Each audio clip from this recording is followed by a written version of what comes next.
आज कोठे के ऊपर कोठरिया तो मैं देवर हमार देवर के चानल बजरिया चला चले दुकान देवर के चानल बजरिया चला चले दुकान कोठे के ऊपर कोठरिया तो मैं देवर हमार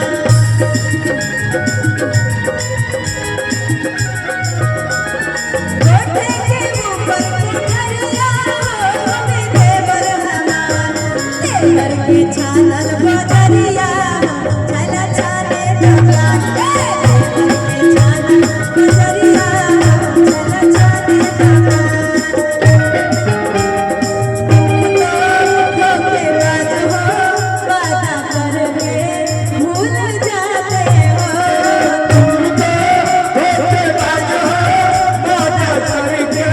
भूल जाते हो। रोज रोज तुमको सनम ऐसा करोगे, रोज रोज तुम तो सनम ऐसा करोगे हम जब उठ जाएंगे तो हाथ मलोगे मेरी बड़ी चालाक हो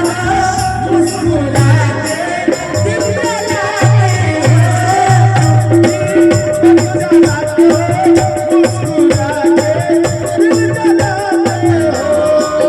डम डम डिगा डिगा मौसम डिगा डिगा डम डम डिगा डिगा मौसम डिगा डिगा आके कर ले तू तो प्यार तेरे जज्बात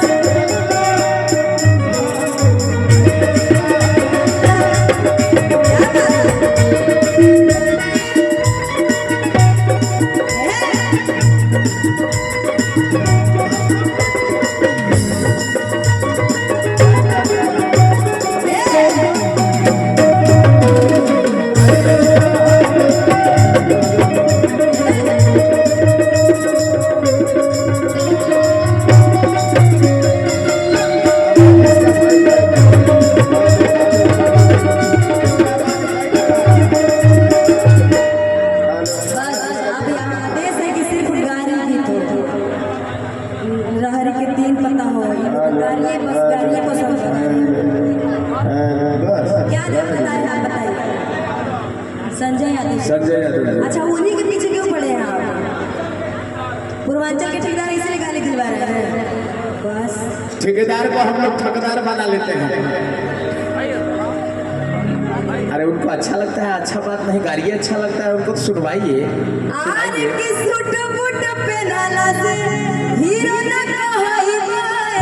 संजय जी भाई गाड़ी का देश बा ये सब गाड़ी देवे के बा ना आपका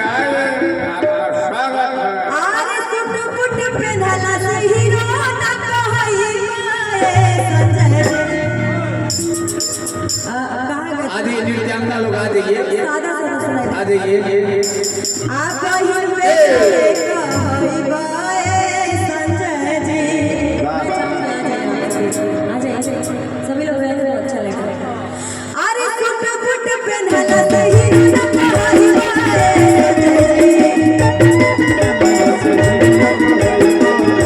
सूट बूट पहनला सही न कहई बाए अरे भाई चीना रे कहई बाए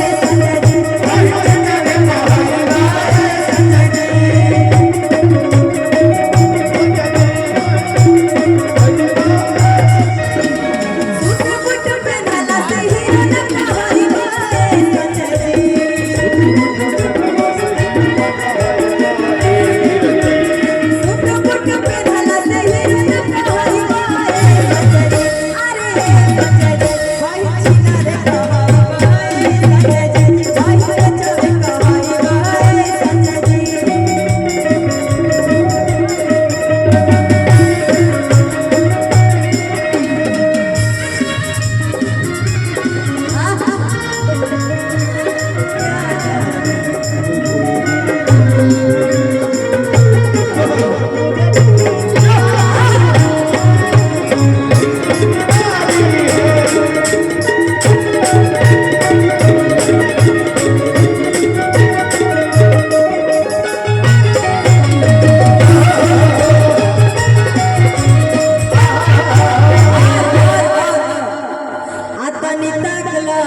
तानी ताकला ते बलिया पकाली कलबा तानी ताकला ते बलिया पकाली कलबा तानी ताकला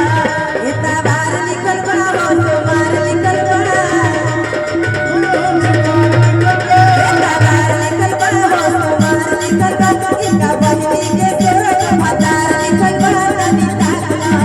तानी ताकला ते बलिया पकाली कलबा तानी ताकला